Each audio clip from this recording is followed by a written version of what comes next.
Bonjour chers élèves, alors aujourd'hui on va parler de l'ère des prismes. Donc on commence ça simple avec les formes rectangulaires.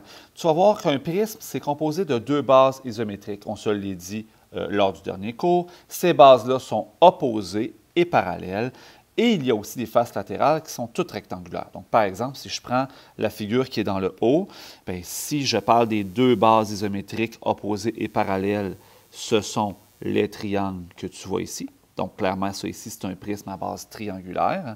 Et mes faces latérales, qui sont toutes rectangulaires, bien, ce serait, face latérale, ce serait par exemple le rectangle que j'ai ici, le rectangle que j'ai ici et le rectangle que j'ai ici. Bon, j'ai tout beurré ma figure, mais on s'est compris.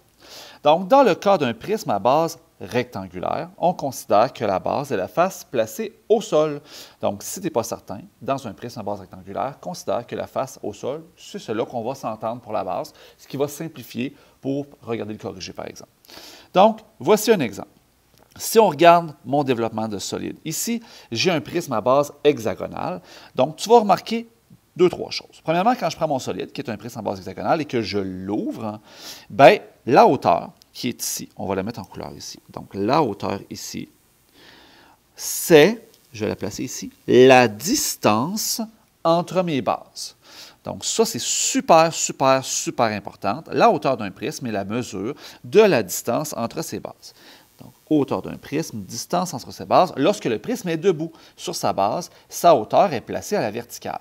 Donc, la vraie position d'un prisme, c'est debout sur ses bases. Si jamais ton prisme tombe sur le côté, parce qu'il vente, bien, sa hauteur, c'est quand même la distance entre ses bases. Même chose que toi, par exemple, si tu mesures 1,70 m, bien, si je te couches sur le sol, tu mesures encore 1,70 m. Tu ne mesures pas 22 cm parce que tu es couché à terre. OK? Donc, la hauteur, c'est la même chose, distance entre les bases, tout comme toi, ta hauteur, c'est la distance entre tes cheveux et tes souliers. Maintenant, deuxième des choses, mes bases, on voit qu'elles sont isométriques dans mon développement. Calculer l'aire totale d'un prisme, c'est faire la somme des aires de toutes ses faces. On peut se séparer ces faces en deux parties, soit l'aire des bases, qu'on va noter AB, c'est moins long que d'écrire aire des bases à chaque fois, et il y a l'aire latérale qu'on va noter AL. Donc, je t'invite à surligner l'aire des bases AB, puis l'aire latérale AL. Donc, abréviation qu'on se donne. On peut aussi considérer l'aire latérale d'un prisme comme étant un seul rectangle replié sur lui-même. Il y a donc une formule raccourcie pour calculer l'aire latérale. Donc, moi, ce que je vais t'inviter, c'est de surligner formule raccourcie. On va surligner la formule, puis après ça, je vais te l'expliquer. Donc, ma formule raccourcie qui est hyper importante, c'est que l'aire latérale d'un prisme, c'est PB fois HP. Donc là, on va aller noter qu'est-ce que ça veut dire. On va zoomer ça ici. Donc, AL, ça signifie aire latérale. PB, d'après toi, ça veut dire quoi? Bien, ça veut dire périmètre de la base. On a déjà vu ça dans notre formule de polygone régulier. On avait un PB, un périmètre fois apothème divisé par 2. Bien, périmètre de la base. Puis HP, bien, H pour une hauteur, c'est hauteur du prisme. Parce que tu vas voir que dans certains prismes, il va y avoir des hauteurs dans certaines faces, puis des hauteurs dans le solide au complet. Fait que si on ne veut pas se mêler, bien, on va signifier hauteur du prisme. Donc ça, c'est ma formule. Maintenant, je te l'explique. Donc, si je reprends mon développement de tantôt, à droite ici, tu vas remarquer que si je prends ma base, ici, là, je suis en rouge, donc le périmètre de ma base fit avec toute cette partie-là ici. Et cette partie-là ici, dans le fond, au lieu d'être 1, 2, 3, 4, 5, 6 rectangles, c'est un grand rectangle.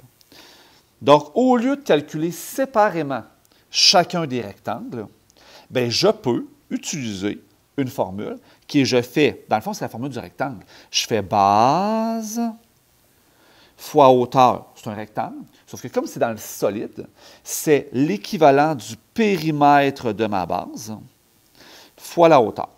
Ça ne sert pas à grand-chose de plus. On ne sauve pas grand-chose quand c'est un polygone régulier comme ici, parce que dans le fond, tous mes rectangles sont pareils. Mais tu vas voir que quand j'ai des polygones, des bases qui sont irrégulières, bien, ça nous sauve vraiment du temps. Puis de toute façon, ton prof en secondaire 3, c'est cette formule-là qu'il va utiliser. Donc, on commence tout de suite en secondaire 2 avec ça. Donc, tout ça pour dire que quand je veux trouver l'aire latérale de mon solide, je fais le périmètre de sa base, qui équivaut à ce long côté-là, fois la hauteur. Ça va me donner l'aire commune de tous ces rectangles-là ici. Donc, tu peux prendre ton marqueur. C'est sûr qu'on ne verra pas grand-chose parce que je suis sur du jaune. Tu peux prendre une autre couleur que ça. Donc, tout ça, là, c'est trouvé avec la formule aire latérale égale périmètre de la base fois la hauteur. Fois la hauteur du prisme. Il y a une autre petite formule qui est, écoute, elle n'est même pas importante, cette formule-là, je ne vais pas la surligner. La formule te dit que l'aire totale, on peut le rajouter aire totale, oups, j'ai un petit problème là, aire totale, c'est égal à 2 fois l'aire de la base plus l'aire latérale. C'est aussi simple ça. 2 fois aire de la base. C'est pour toi, c'était clair, écris-les pas là. Puis aire latérale. Dans le fond, ce que ça dit, c'est que si je veux avoir l'aire totale d'un solide, j'additionne 2 fois l'aire de la base, plus l'aire latérale, parce que c'est ça les faces qui constituent mon solide. Exemple, calcule l'aire totale de ce prisme à base trapézoïdale. Là, il y a 2 méthodes possibles. La première, c'est face par face. On l'a toute faite pour toi. Pourquoi? Bien, parce que ce n'est pas la méthode qu'on va utiliser. Hein? Face par face, ce n'est pas efficace. Donc ici, si je regarde ce prisme à base trapézoïdale-là, on doit trouver l'aire d'une base, qui est l'aire d'un trapèze ici. Fait que si tu veux, tu peux prendre un marqueur ici, ça, l'aire d'une base. C'est l'équivalent de l'aire ici. L'aire d'une base qui est un trapèze. C'est un prisme à base trapézoïdale. Donc, je trouve l'aire de ma base, qui est la formule du trapèze. Grande base plus petite base fois la hauteur du trapèze divisé par 2, ce qui me fait une aire de ma base qui est de 250 mm². OK? Ensuite, je vais trouver l'aire de tous les rectangles séparés. Et là, c'est long parce qu'il faut que tu fasses tous les rectangles et ils sont tous différents. Donc ici, j'ai base fois hauteur ici, donc 32 fois 12 pour celui-là ici. Le rectangle en arrière qui est 9 fois 12, celui-là ici. Le rectangle droit qui est 20 fois 12, puis celui en avant qui est 41 fois 12. Fait que c'est un petit peu long. Au final, bien, je vais faire mon aire totale en additionnant 2 fois l'aire de la base, parce qu'il y a 2 bases, plus chacune des aires, puis je vais arriver à 1724 mm². Mais il y a une façon plus rapide. Donc, je te montre, moi, ce que je fais avec toi, c'est la façon plus rapide. L'aire des bases, on l'a déjà faite pour toi, donc tu peux ressurligner aire des bases parce que c'est la même chose, c'est la même formule. Oups, je l'ai fait 2 fois.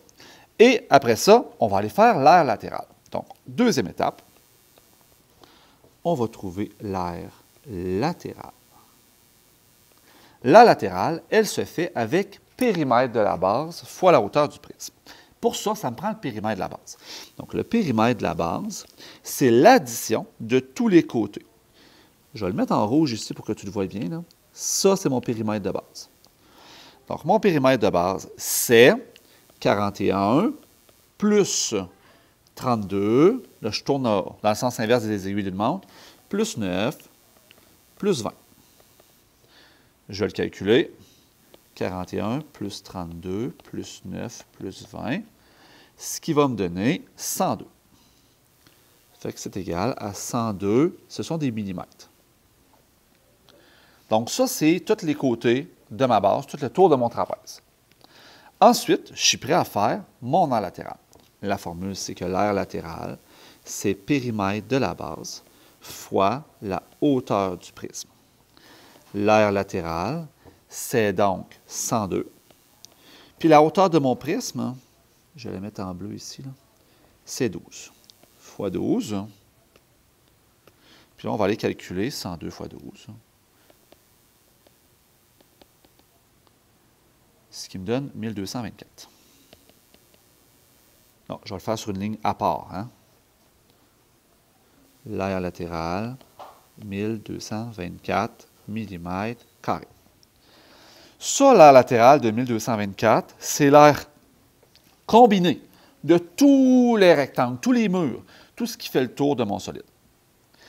Et à partir de ça, je suis prêt à faire mon aire totale qui, elle aussi, va être moins longue. Donc, 3, aire totale, AT égale, puis ça va être 2 fois l'aire des bases, donc 2 fois 250, plus 1224. Et ça me fait 1724 mm². Beaucoup moins long. Sincèrement, il y a moins de calculs, donc on sauve du temps, particulièrement pour un solide qui aurait toutes des faces qui seraient différentes pour ses faces latérales. On s'en va à notre deuxième exemple. Détermine l'aire totale de ce prisme à base pentagonale dont la hauteur est de 12 mm, distance entre les bases, 12 décimètres, excusez. Sa base a des côtés de 3 décimètres, et une apothème, donc l'apothème de la base, qui vaut 2,5. 2,5 décimètres. On va commencer par l'aire des bases. Donc, aire de la base. A égale, c'est un polygone régulier, canne sur 2. A égale côté 3, apothème 2,5, nombre de côtés 5, divise par 2. L'aire va être égale. Là, je laisse un petit espace, je t'en parle après. OK? Et là, je vais faire le calcul. Je vais faire 3 fois 2,5 fois 5 sur 2. Ça me donne 18,75 décimètres carrés. Ça, c'est l'aire de une base. Moi, j'aime ça me sauver du temps. Fait que j'écris l'aire de une base, A1B pour aire de une base. Puis après ça, je vais écrire A2B pour aire des deux bases. Fait que je vais refaire fois 2. Hein. Fait que 18,75 fois 2, 37,5 décimètres carrés. Ça, c'est l'aire de mes bases. Ensuite, je vais trouver mon aire latérale. Donc, 2, aire latérale. Bon, ça me prend le périmètre de la base. Le périmètre de la base, c'est 3 fois 5, ça fait 15. Pourquoi? Parce que j'ai 5 côtés qui mesurent 3 décimètres. Puis après ça, je peux faire ma formule. AL égale PB fois HP. AL égale 15 fois, ma hauteur c'est 12. Donc mon aire latérale, je vais le calculer. 15 fois 12, ce qui me donne 180. 180 décimètres carrés. Je suis prêt à trouver mon aire totale. 3, aire totale. Donc, AT égale 180 plus 37,5, ce qui va faire 217,5 décimètres carrés. Pas plus long que ça. On va être prêt à se faire un dernier exemple. Un prisme à base rectangulaire. Donc, tu vois, ça, c'est un prisme qui a des bases qui ne sont pas régulières. À base rectangulaire, moi, je t'invite tout le temps à mettre ta base en couleur, surtout si ce n'est pas clair. Je vais même faire la même chose dans l'exemple d'en haut. Et moi, ce que j'aime aussi mettre, c'est la hauteur en couleur. Comme ça, je le visualise bien. La hauteur qui étant la distance entre les bases. J'ai pris la base au sol, comme ça, on va tous s'entendre c'est quoi la même base. Donc, on va commencer par l'aire des bases. 1 aire des bases. Tu peux même mettre la même couleur dans ton titre. Donc, c'est un rectangle. A égale B fois H. A égale. Donc, dans mon rectangle au sol, j'ai 4,5 par 7. Donc, 4,5 fois 7. L'aire de une base. 4,5 fois 7, ça me fait 31,5. Ce sont des mètres carrés. Je vais trouver l'aire des deux bases en faisant fois 2. Je vais rajouter un fois 2. Tiens. Ça me fait 63 mètres carrés. Je suis prêt pour mon aire latérale. 2 aires latérales. Ça me prend le périmètre de la base. Périmètre de la base, ça va être 4,5 plus 7 plus 4,5 plus 7. Donc, 4,5 fois 2, je ne mettrai pas un X, hein, fois 2 plus 7 fois 2. On va le calculer. 4,5 fois 2 plus 7 fois 2, ça me fait 23. 23 mètres. Et je peux utiliser ça pour calculer l'aire combinée de tous les rectangles latéraux, tous les murs de ma chambre, supposons. Donc, AL égale PB fois HP. AL égale 23 fois 3. Hein, c'est ma hauteur. Je peux même la mettre de la même couleur. Fois 3. L'aire latérale, 23 fois 3. Je vais faire comme si je ne le savais pas. Ça fait 69 mètres carrés.